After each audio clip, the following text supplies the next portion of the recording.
The cartel's mistake, a war dog's redemption in the heart of Mexico, nestled in the rural outskirts of Michoacan, lived a young girl named Isabella. She was only 10 years old, full of innocence and laughter, unaware of the darkness that lurked beyond the edges of her peaceful life. She lived with her grandfather, Don Ernesto, a retired soldier, and her most loyal companion, Max, an aging but formidable Belgian Malinois. Max wasn't an ordinary dog.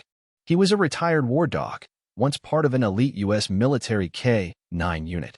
He had seen combat, saved lives, and taken down enemies with the precision of a trained soldier. When his service ended, he was deemed too old for combat but too valuable to be put down. Ernesto, who had connections in the military, took Max in, giving him a new home in the quiet countryside. But peace never lasts forever. The wrong target one evening, as the sun dipped below the horizon, painting the sky in fiery hues, Isabella played outside her family's small home, unaware that danger was approaching. A convoy of black SUVs, their windows tinted and their intentions lethal, rumbled down the dirt road. Inside, members of the notorious Los Dragones cartel were on a mission. The cartel had received a tip that Don Ernesto was hiding a stash of old military weapons, a rumor that was false but had spread like wildfire. Los Dragones, ruthless and bloodthirsty, didn't care if the rumor was true. They were coming to take what they believed was theirs. Isabella barely had time to react as the SUVs screeched to a halt in front of their house. Masked men jumped out, armed with rifles. One of them, a tall man with a jagged scar running down his cheek, pointed at her. "Agarra la Nina. Grab the girl," he ordered. A veteran's instincts the moment Max sensed danger, his years of training kicked in. His ears perked, his muscles tensed, and his sharp mind assessed the threat. As one of the cartel members rushed toward Isabella, Max launched into action. With terrifying speed, he lunged at the man, his jaws clamping onto the attacker's arm. The man screamed as Max's teeth tore through flesh and muscle. Blood splattered onto the dirt as the war dog shook his head violently, refusing to let go. Gunfire erupted. The cartel members fired wildly, but Max was a seasoned warrior. He zigzagged between them, using the darkness and his speed to his advantage. He took down another man, crushing his throat with a single bite. Ernesto, hearing the commotion, grabbed his old rifle and stepped onto the porch. Though old, he was still a deadly shot. He fired once. One of the cartel's men dropped. He fired again. Another fell. The cartel's panicked Los Dragones weren't prepared for this level of resistance. They thought they were raiding an old man's house, not stepping into a war zone. Max continued his assault, his body moving like a ghost in the night, his attacks precise and lethal. The leader, the man with the scar, realized they had underestimated their target. "Nos vamos. Ahora. We're leaving." Now, he shouted. But Max wasn't done. As the cartel members scrambled back to their SUVs, he sprinted after them. He leaped onto one of them, dragging him from the vehicle. The man's screams were drowned by the roar of the engines as the remaining attackers sped away into the darkness. Silence fell over the battlefield that had once been a peaceful home. Max stood tall, his muzzle bloodied but his eyes sharp, scanning the area for any remaining threats. A newfound legend Ernesto knelt beside Max, running a hand through his thick fur. "Bien trabajo, viejo amigo. Good job, old friend," he whispered. Isabella hugged Max tightly, tears streaming down her face. News of the attack spread quickly. The cartel, humiliated by their defeat at the hands of an old man and his war dog, never returned. Max, the retired war hero, had once again proven that some warriors never stop fighting. And from that day on, in the hills of Michoacan, people whispered of the legend of the war dog who stood against the cartel and won. The night after the attack, Isabella couldn't sleep. She lay in bed, listening to Max's steady breathing beside her. The house still smelled of gunpowder, and the bullet holes in the walls were a grim reminder of how close she had come to being taken. Outside, Ernesto sat on the porch with his rifle resting across his lap. He knew this wasn't over. The cartel had been humiliated, and men like them didn't forget. They would return, and next time, they wouldn't be so careless. Max, despite his age, was still alert. He sat by Ernesto's side, ears perked, nose sniffing the air. He knew danger still lurked in the shadows. The cartel's revenge deep in the mountains, the leader of Los Dragones, known as El Lobo, was fuming. Scarred, angry, and embarrassed, he slammed his fist against the table. "Un maldito perro nos hizo here?" A damn dog made us run, he roared, his men avoiding his gaze. One of his lieutenants spoke hesitantly. Ese no es un perro normal, chief. Es un perro de guerra. That's no normal dog, boss. It's a war dog. El Lobo sneered. Entonces lo mataremos como un soldado. Then we'll kill him like a soldier. This time, they wouldn't send a handful of men. They would bring an army. Preparing for war, Ernesto knew he had little time. He called an old friend, Miguel, a former soldier-turned-weapons dealer. Within hours, Miguel arrived at the ranch with a small truck filled with supplies. You weren't lying, viejo, Miguel said as he looked at the bullet-riddled house. You've made some powerful enemies.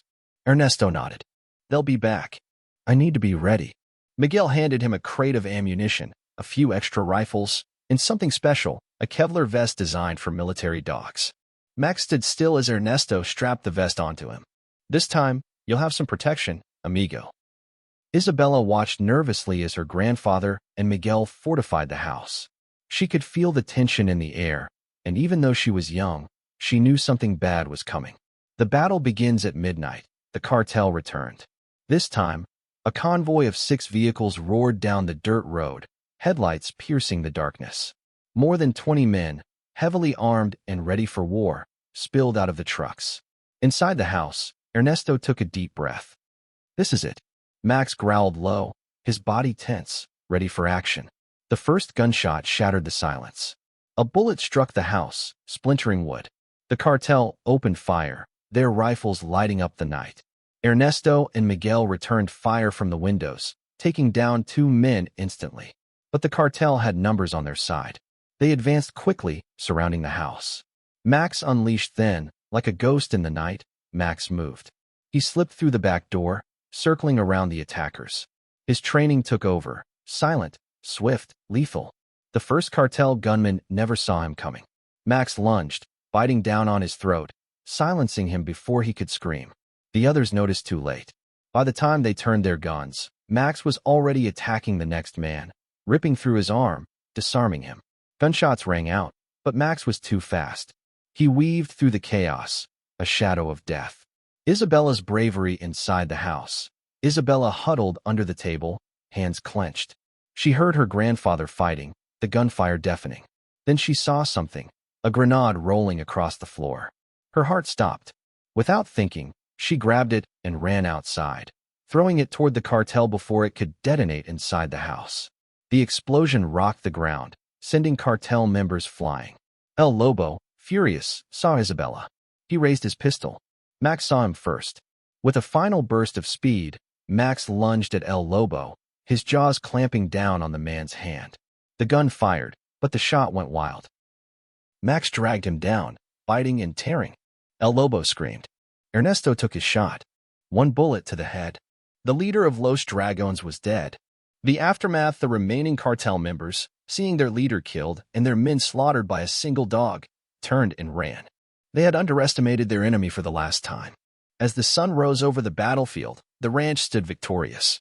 Bullet holes, bloodstains, and bodies littered the ground. But Ernesto, Isabella, and Max were alive.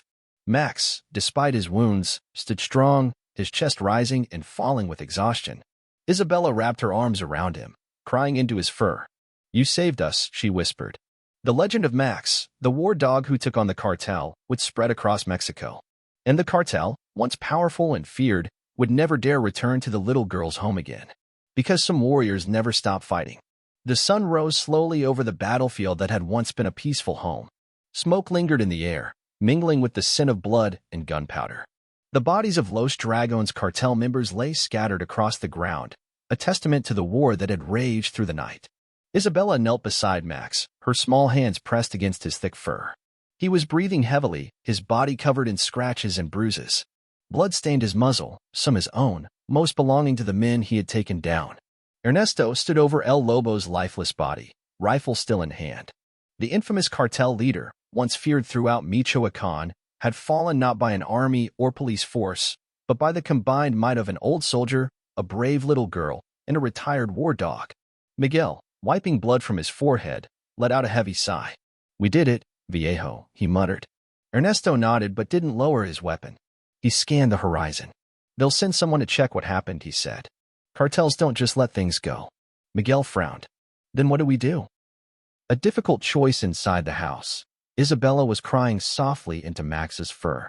He licked her face, his eyes tired but still filled with loyalty. He's hurt, abuelo, Isabella said when Ernesto walked in. We have to take him to a vet. Ernesto knelt beside Max, stroking his head. He'll be okay, Nina. He's strong.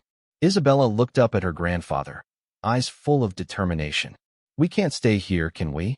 Ernesto sighed. No, Mija. We can't. The cartel won't stop. They'll come back, maybe not today, maybe not tomorrow, but they will. Isabella's heart ached. This was her home, but she knew her grandfather was right.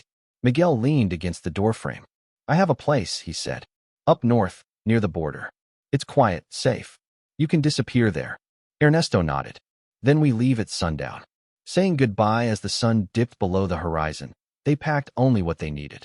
Ernesto buried his old military gear, hiding any trace of their resistance.